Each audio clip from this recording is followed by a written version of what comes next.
Oke, bismillahirrahmanirrahim. Assalamualaikum warahmatullahi wabarakatuh. Apa kabarnya teman-teman semua? Semoga teman-teman semua dalam keadaan sehat ya, dan tetap semangat untuk mendengarkan informasi yang akan disampaikan oleh Ustazah Dian hari ini. Nah, alhamdulillah teman-teman, hari ini kita bertemu kembali di pembelajaran fikih yang insya Allah masih tetap bersama dengan Ustazah Dian.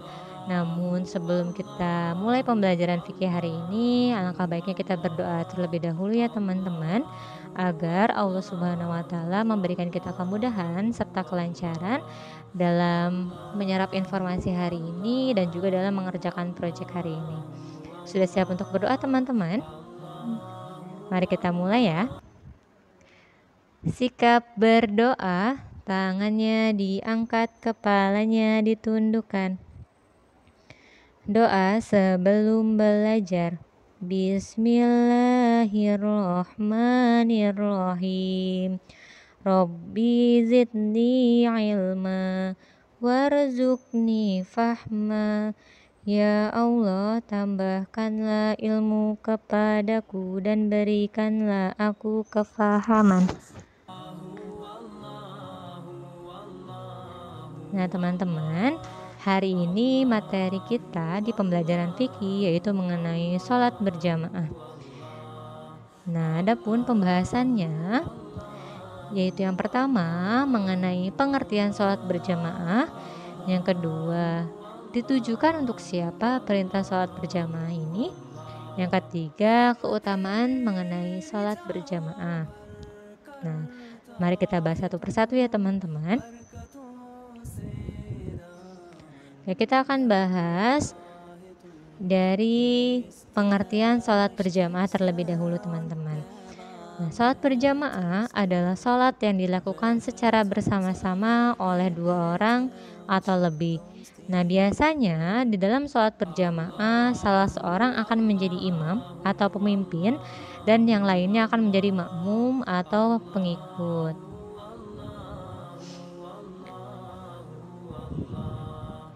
Nah teman-teman, adapun di dalam sholat jamaah ini ditujukan untuk siapa saja ya teman-teman?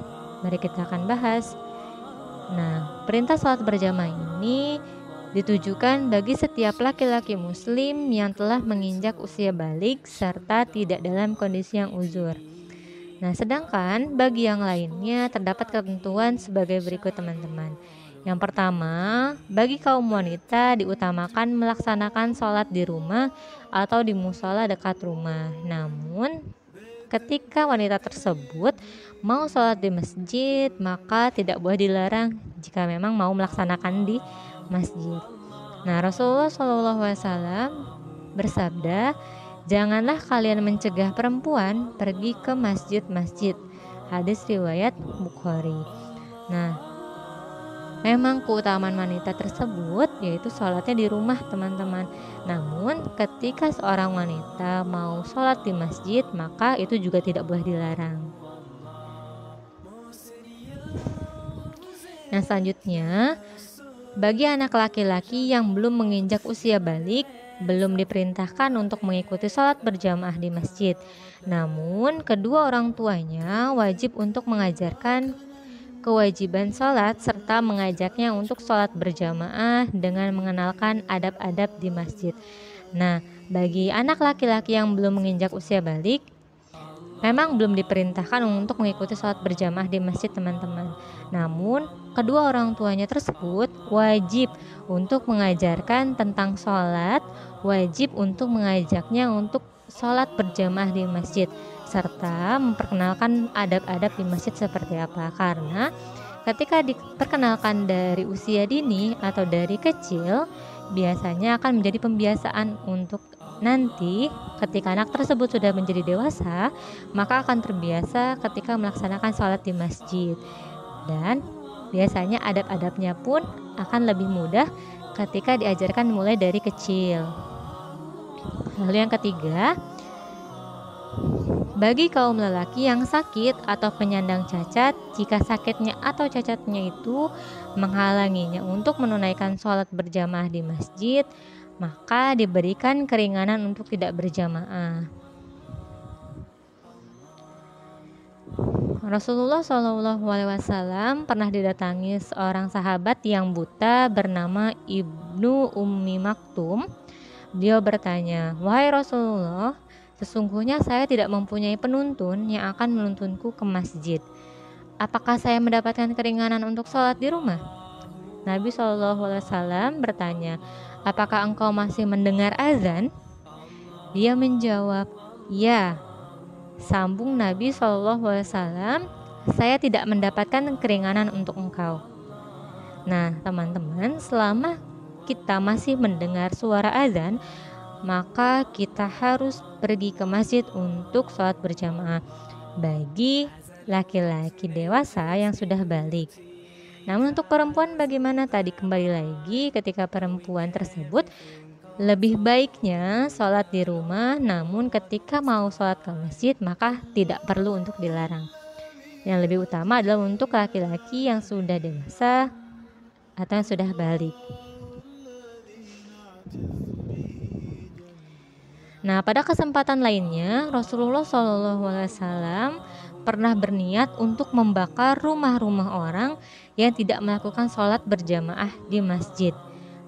Dari Abu Hurairah radhiyallahu anhu, Rasulullah SAW bersabda, "Demi zat yang jiwaku berada di tangannya, sesungguhnya aku bertekad untuk menyuruh seseorang agar mengumpulkan kayu bakar. Lalu aku menyuruh sholat dan diserukan untuknya. Kemudian kusuruh seorang laki-laki mengimami orang-orang. Setelah itu kudatangi orang-orang yang tidak menghadiri sholat jamaah dan kubakar rumah-rumah mereka. Demi zat yang jiwaku berada di tangannya, andai salah seorang di antara mereka tahu bahwa ia akan memperoleh sepotong daging gemuk dan 2 kaki daging hewan berkuku belah yang baik, niscaya ia akan mendatangi sholat isya." Nah teman-teman, Rasulullah SAW saja sampai berniat untuk membakar rumah-rumah orang yang di dalamnya tidak menghadiri sholat berjamaah di masjid. Nah ternyata betapa pentingnya teman-teman sholat berjamaah di masjid tersebut, dan sholat berjamaah di masjid tersebut juga pahalanya sangat berlipat ganda teman-teman. Jadi pastikan tidak disia-siakan, apalagi untuk teman-teman ikhwan, teman-teman laki-laki yang sudah balik, teman-teman berkewajiban untuk melaksanakan sholat berjamaah di masjid. Namun bagi yang belum balik, itu pun tetap teman-teman, silakan teman-teman ikhwan, teman-teman laki-laki boleh melaksanakannya di masjid, karena bisa menjadi pembiasaan juga. Ketika teman-teman mulai dari kecil sholat di masjid, maka akan terbiasa nanti ketika sudah dewasa. Teman-teman akan terbiasa untuk melaksanakan sholat berjamaah di masjid sebanyak 5 waktu, yaitu sholat subuh, sholat zuhur, sholat asar, sholat maghrib, dan sholat isya. Nah teman-teman, di sini ada keutamaan sholat berjamaah. Nah, seorang muslim akan mendapatkan pahala yang berlipat ganda, Masya Allah, ketika ia melaksanakan sholat berjamaah di masjid. Rasulullah SAW bersabda, "Sholat seseorang dalam jamaah lebih utama dari sholatnya di rumah dan di pasar atau tempat bekerja, sebesar 25 kali lipat. Karena apabila ia berwudu dengan sempurna, lalu pergi ke masjidnya untuk sholat, ia tidak melangkah 1 langkah pun kecuali dengannya diangkat 1 derajat dan dihapus 1 kesalahan darinya. Dan para malaikat senantiasa mencurahkan rahmat kepadanya atau mendoakannya. Allahumma sholli alaihi, Allahumma hamhu. Ya Allah, limpahkanlah barokah kepadanya dan curahkanlah rahmat kepadanya. Dan seorang di antara kamu senantiasa dianggap berada dalam sholat selama menunggu pelaksanaan sholat berjamaah." Nah teman-teman, Masya Allah sekali ya, ketika teman-teman akan melaksanakan sholat berjamaah di masjid, ternyata setiap langkah teman-teman tersebut dihitung. Setiap 1 langkahnya, maka teman-teman akan diangkat derajatnya sebanyak 1 derajat.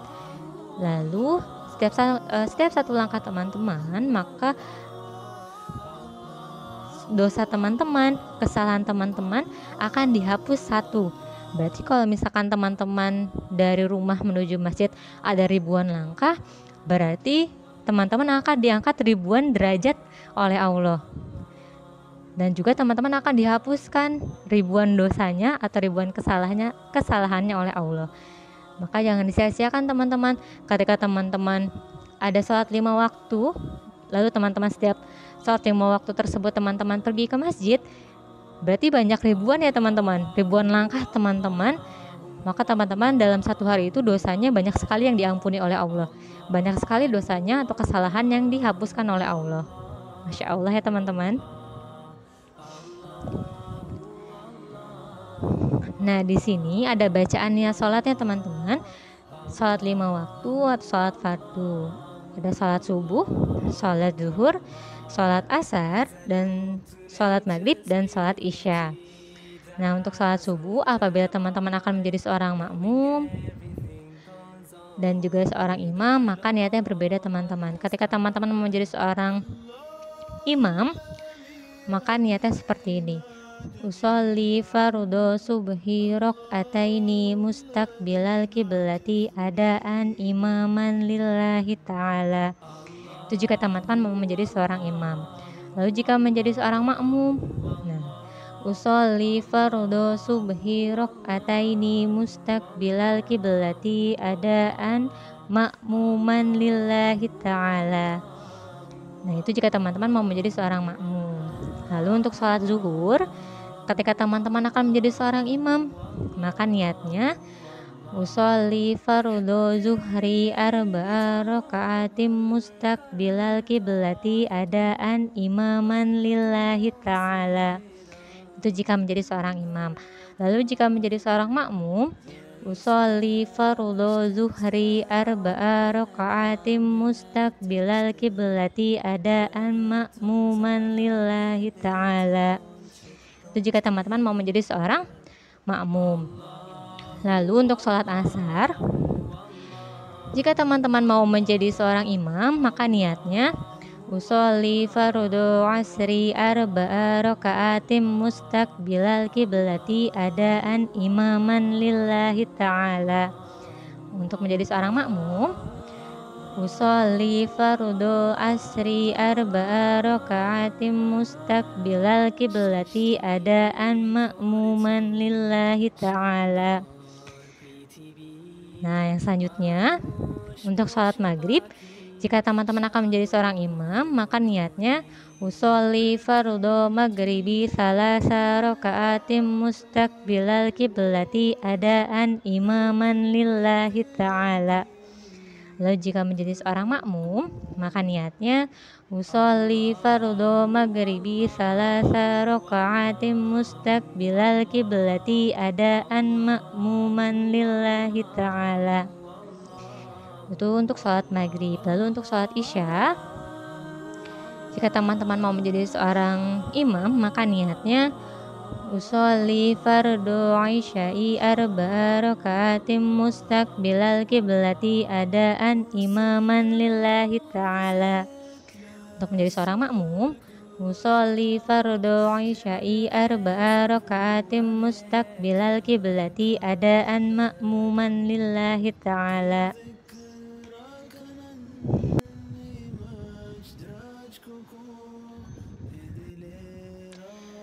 Nah teman-teman, itu adalah tadi mengenai pembahasan sholat berjamaah. Untuk kesimpulannya, sholat berjamaah adalah sholat yang dilakukan secara bersama-sama oleh 2 orang atau lebih. Biasanya salah seorang menjadi imam dan yang lainnya menjadi makmum. Nah, perintah sholat berjamaah ini ditujukan bagi setiap laki-laki muslim yang telah menginjak usia balik serta tidak dalam kondisi uzur. Seorang muslim akan mendapatkan pahala yang berlipat ganda ketika ia melaksanakan sholat berjamaah di masjid. Nah teman-teman, ibroh atau hikmah yang bisa kita dapatkan hari ini, semoga kita bisa mendapatkan keutamaan dari sholat berjamaah, yaitu diberikan pahala yang berlipat ganda ketika kita dapat melaksanakannya teman-teman, terutama kepada laki-laki muslim yang telah menginjak usia balik serta tidak dalam kondisi uzur. Semoga Allah Subhanahu wa Ta'ala memberikan kita kemudahan dalam melaksanakan sholat berjamaah 5 waktu, yaitu ada sholat subuh, sholat zuhur, sholat asar, sholat maghrib, dan sholat isya. Nah, untuk proyek teman-teman, yaitu teman-teman hafalkan dan bacalah niat sholat berjamaah, yaitu sholat subuh, sholat zuhur, sholat asar, sholat maghrib, dan sholat isya, dengan posisi teman-teman adalah sebagai seorang makmum. Lalu teman-teman dokumentasikan dalam bentuk video dan kirimkan melalui Classroom. Apabila ukuran video terlalu besar, maka teman-teman dapat mengkompresnya terlebih dahulu agar ukuran menjadi lebih kecil. Namun teman-teman juga bisa silakan upload ke dalam Google Drive teman-teman. Lalu teman-teman hanya mengirimkan linknya saja melalui Classroom. Oke, Ustazah ingatkan kembali, proyek teman-teman adalah teman-teman menghafalkan dan membaca niat sholat berjamaah. Ada sholat subuh, sholat zuhur, sholat asar, sholat maghrib, dan sholat isya. Dengan posisi teman-teman yaitu menjadi seorang makmum. Lalu dokumentasikan dalam bentuk video dan kirimkan video tersebut melalui Classroom teman-teman. Nah, alhamdulillah teman-teman, pembahasan kita hari ini sudah tuntas. Terima kasih banyak teman-teman sudah mendengarkan informasi dari awal hingga tuntas. Ustazah mohon maaf apabila ada kesalahan dari Ustazah dalam menyampaikan informasi atau ada kata-kata Ustazah yang membuat teman-teman tidak nyaman. Sebelum kita akhiri, kita akan membaca doa terlebih dahulu ya teman-teman. Sikap berdoa, tangannya diangkat, kepalanya ditundukkan. Membaca hamdalah bersama-sama. Alhamdulillahi Rabbil Alamin. Segala puji bagi Allah Tuhan semesta alam. Amin. Sekali lagi Ustazah ucapkan terima kasih. Wassalamualaikum warahmatullahi wabarakatuh.